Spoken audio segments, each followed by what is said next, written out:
The time has finally arrived. Halo Campaign Evolved, the official name of the Combat Evolved remake, is here. While the organization of the initial reveal left much to be desired, I walked away from the debut trailer with a lot of hope for the remake. That is, until more information came out. Now, I'm more than a little skeptical of what this game is trying to accomplish, and confused about who this game is even trying to appeal to. I've got my own thoughts about all this, which is what I'll be breaking down here. The good, the bad, and the too early to say. Before I dive into my list of goods and bads, let's first start with the downright embarrassing. Wearing longer ones, Halo. Damon, but do you want to hit us with a little world premiere? World premiere.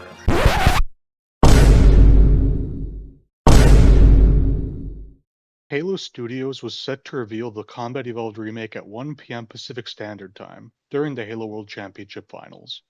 That plan kinda derailed. The main stage announcement didn't get set up until around 1:30 p.m. Pacific Standard Time, a full half hour after the scheduled time. But nobody seemed to get that memo to the social media team, as the trailer dropped early on the official YouTube channel around 1:10 p.m. Pacific Standard Time. I'm all for giving Halo Studios a chance, but I was getting major 343 flashbacks when I saw this blunder live. Getting past the obvious oversight was pretty easy though, as the trailer shown gave me a lot of info to sift through. Starting with the positives, the visuals for the game captured my attention immediately. The graphics are akin to the pre-rendered Halo 2 anniversary cutscenes, both in cinematics and in gameplay.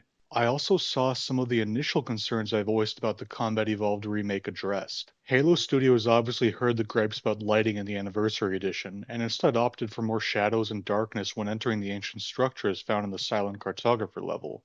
Hopefully, that's something that translates to the rest of the game. Overall, I find that the original Halo art style transfers pretty well to Unreal Engine 5. Moving on from visuals, it seems like some of the things that I wished for in my previous video have come true.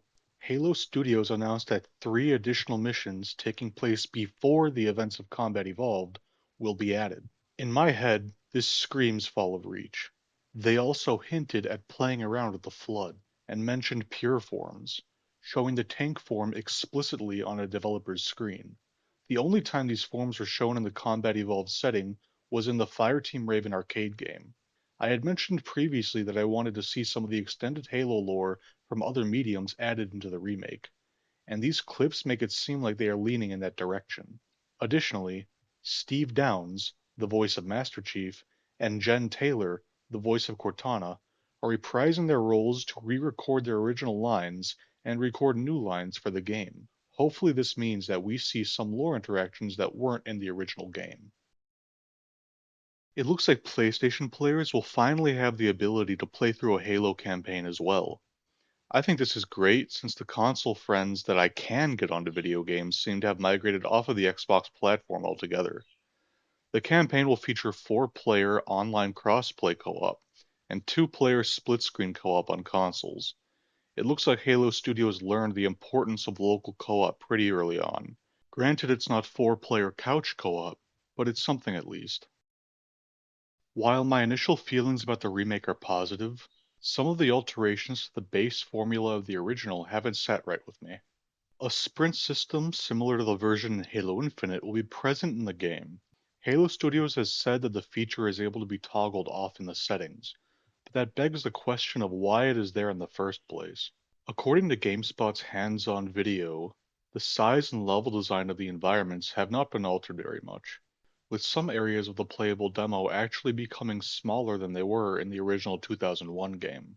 To me, this addition seems like something that was included just to appeal to newer fans, and will come at the detriment of the experience Bungie had intended in the original. Some relatively small, but nagging alterations are currently present as well.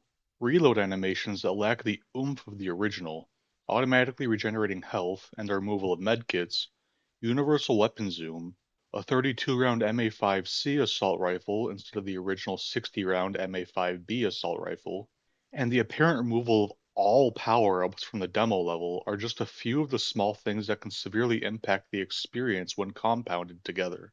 The original Combat Evolved was timeless in many areas, and changing core game design functions for the sake of being different is a disservice to the fans and to the legacy of the original title.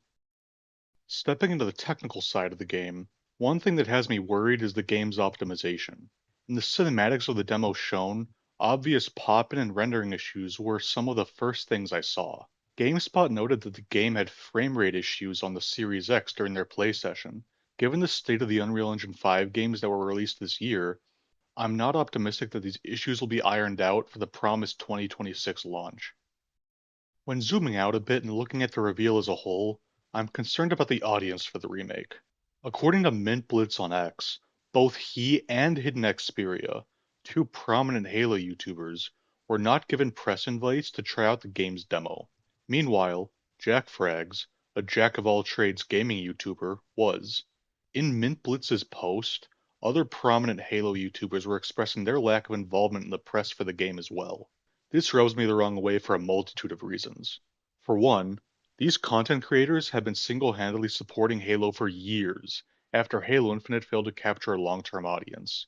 Yet they don't get so much as a nod from Halo Studios when the time comes to reveal a substantial project.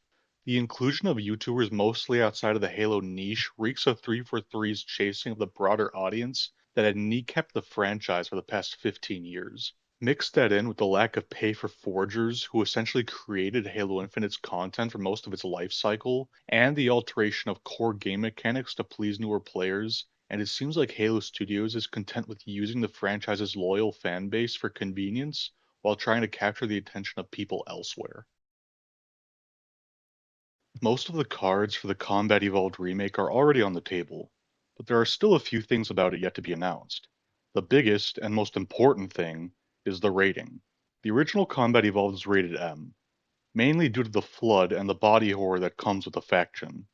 While the inclusion of the Flood in the remake may seem like an M rating is a no-brainer, remember that the Awakening the Nightmare DLC for Halo Wars 2, which featured the Flood as a main antagonist, was rated T for teen. As of right now, the rating is not yet listed on the game's store page. For this game to succeed, an M rating is a must. The visual presentation of the game in the Unreal Engine is very impressive, but still raises some concerns for me. The stock Unreal Engine 5 aesthetic seems to be extremely prominent in the game's design, and a lot of the nuance that a good art director would influence doesn't seem to be present. Games made in the Unreal Engine can be modified with developer tools to alter the visual style of a game, but what was shown on stage looks similar to some of the fan games I've seen made in Unreal Engine. Additionally, it seems that certain models in the game are reused assets from older Halo titles, specifically Halo Infinite. Given that these models were included in the game's debut event, it seems almost like some corners are being cut on some pretty important details. Hopefully these things are ironed out before the game's release. The use of generative artificial intelligence in video game development is a hot button issue as of late. Given that Microsoft, the parent company of Xbox, has made a significant investment in AI recently, the possibility that the next Halo game is using such technology in its development is likely. In a recent article by Rolling Stone, executive producer Damon Kahn says this about the use of AI in Campaign Evolved's development. Quote, I want to be very specific and clear that the people are the ones who are creating the game, and there's an opportunity to improve a workflow, or something along those lines. We'll look at it again. It really should be additive to the creation of a game. End quote. This is a reassuring thing to hear from a lead developer within the studio, but other quotes give me a different gut feeling. Like this one from game director Greg Herman. Quote, it's a tool in a toolbox.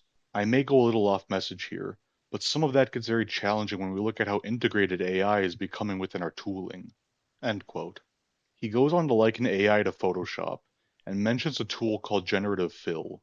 As a designer by profession, I understand the importance of tools in streamlining workflows, but the use of AI is a danger zone for me when it comes to creating. The AI section of the article concludes with a quote from an Xbox rep saying, quote, there is no mandate to use generative AI in our game development, and that includes Halo Campaign Evolved.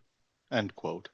Reading these snippets, coupled with my concerns with aspects of the art direction, makes me think that the use of AI in game design can be a detriment to the creative talent of some of these developers. My worst fear is that these tools are being used as a crutch where pure creative energy is needed. I hope that's not the case, but we will see. The Combat Evolved remake is in a frustrating spot for me. It seems to hit all the right notes in ensuring people can play together across platforms and distances, but fails to uphold the core design tenets of the original. Given the use of Unreal Engine 5 and the problems that it will bring, I don't see this game releasing in the 2026 timeframe. This remake is the one thing that Halo Studios needs to get right, and if they are at all listening to the people who care about the health of this franchise, it would be wise to hold off on dropping it into our hands until it is fully ready to go.